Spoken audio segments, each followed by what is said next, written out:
علامہ محمد اقبال کی یہ نظم مسلم ان کی کتاب بانگ درا سے لی گئی ہے۔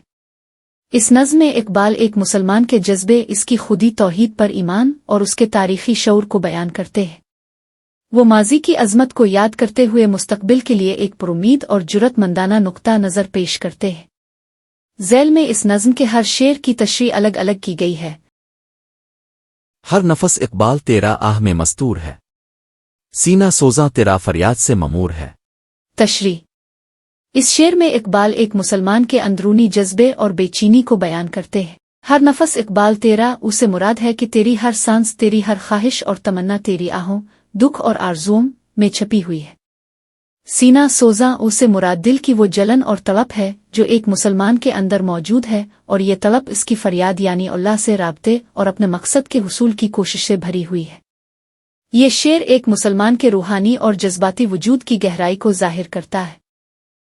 نغمہ امید تیری بربت دل میں نہیں، ہم سمجھتے ہیں یہ لیلا تیرے محمل میں نہیں۔ تشریح: یہاں اقبال معاشرے کی تنقید کرتے ہیں کہ موجودہ مسلم اپنے دل میں امید کا نغمہ بجانے سے قاصر ہے۔ بربت دل او دل کے تاروں کی طرف اشارہ ہے جو موسیقی جذبے سے خالی ہے۔ دوسری مصرع میں او لیلا تیرے محمل میں نہیں ایک استعارہ ہے جیسے محبت اور مقصد کی علامت ہے، اور محمل سفر جدوجہد کا، یعنی لوگ سمجھتے ہیں کہ تیری جدوجہد میں وہ جذبہ اور مقصد نہیں جو کامیابی کے لیے ضروری ہے۔ یہ ایک طنزیہ انداز ہے جو مسلم امہ کو جگانے کی کوشش کرتا ہے۔ گوش آواز سرود رفتہ کا جویا تیرا، اور دل ہنگام حاضر سے بے پرواہ تیرا۔ تشریح: اس شعر میں اقبال مسلم کے ماضی سے لگاؤ اور حال سے لاتعلقی کو بیان کرتے ہیں۔ سرود رفتہ او ماضی کے گیتوں عظمت کی طرف اشارہ ہے جسے سننے کے لیے مسلم کا کان ترس رہا ہے، لیکن ہنگام حاضر یعنی موجودہ دور کے شور اور چیلنجز سے اس کا دل بے نیاز ہے۔ یہ ایک تنبیہ ہے کہ ماضی کی یادوں میں کھو جانا کافی نہیں بلکہ حال میں عمل کی ضرورت ہے۔ قصہ گل ہم نویان چمن سنتے نہیں، اہل محفل تیرا پیغام کوہن سنتے نہیں۔ تشریح: یہاں اقبال معاشرے کے رویے پر افسوس کا اظہار کرتے ہیں۔ قصہ گل اسے مراد چمن کے پھولوں کی کہانیاں یعنی نئی باتیں ترقی کی طرف توجہ نہ دینا ہے۔ ہم نویان چمن کے ساتھیوں یعنی معاشرے کے لوگوں کی طرف اشارہ ہے جو نئی آوازوں کو نہیں سنتے۔ دوسری طرف او پیغام کوہن یعنی اقبال کا پرانا پیغام خودی اور بیداری کا بھی اب لوگ سننے کو تیار نہیں۔ یہ شعر موجودہ نسل کی بے حسی کو اجاگر کرتا ہے۔ اے درائی کاروان خفتہ پا، خاموش رہ، ہے بہت یاس آفریں تیری صدا خاموش رہ۔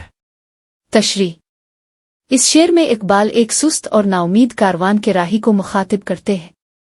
درائی کاروان خفتہ پا سے مراد وہ مسلم ہے جو سو رہا ہے، اس کے پاؤں ساکن ہیں اور وہ آگے نہیں بڑھ رہا۔ یاس آفرین تیری صدا یعنی تیری آواز مایوسی پھیلاتی ہے، اس لیے خاموش رہنا بہتر ہے۔ یہ ایک سخت تنبیہ ہے کہ اگر تو بیدار نہیں ہو سکتا تو کم از کم مایوسی نہ پھیلا۔ زندہ پھر وہ محفل دیری نہ ہو سکتی نہیں، شمع سے روشن شب دوشی نہ ہو سکتی نہیں۔ تشریح: یہاں اقبال ماضی کی عظمت کو دوبارہ زندہ کرنے کی مشکل کو بیان کرتے ہیں۔ محفل دیرینہ او ماضی کی وہ شاندار دور ہے جو اب واپس نہیں آ سکتا۔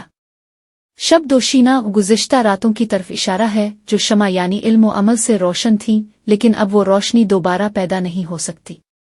یہ ماضی سے سبق لینے کی تلقین ہے نہ کہ اسے بحال کرنے کی کوشش۔ ہم نشیں مسلم ہوں میں، توحید کا حامل ہوں میں، اس صداقت پر ازل سے شاہد عادل ہوں میں۔ تشریح: یہاں سے اقبال اپنے فخر اور عزم کا اظہار شروع کرتے ہیں۔ ہم نشیں اسے مراد ساتھی مخاطب ہے۔ وہ کہتے ہیں کہ میں مسلم ہوں اور توحید یعنی اللہ کی وحدانیت میرا ایمان ہے۔ شاہد عادل اسے مراد یہ ہے کہ میں ازل سے اس سچائی کا گواہ اور اس کا عادلانہ محافظ ہوں۔ یہ شعر مسلم کی شناخت اور اس کے عقیدے کی طاقت کو ظاہر کرتا ہے۔ نبض موجودات میں پیدا حرارت اسے ہے، اور مسلم کے تخیل میں جسارت اسے ہے۔ تشریح: اس شعر میں اقبال توحید کے اثرات کو بیان کرتے ہیں۔ نبض موجودات و کائنات کی زندگی کی دھڑکن ہے جو توحید سے توانائی اور حرارت حاصل کرتی ہے۔ دوسری مصرع میں کہتے ہیں کہ مسلم کے تخیل اور سوچ میں جو جرأت اور بلند پروازی ہے وہ بھی اسی توحید سے پیدا ہوتی ہے۔ یہ عقیدہ ہی مسلم کی طاقت کا سرچشمہ ہے۔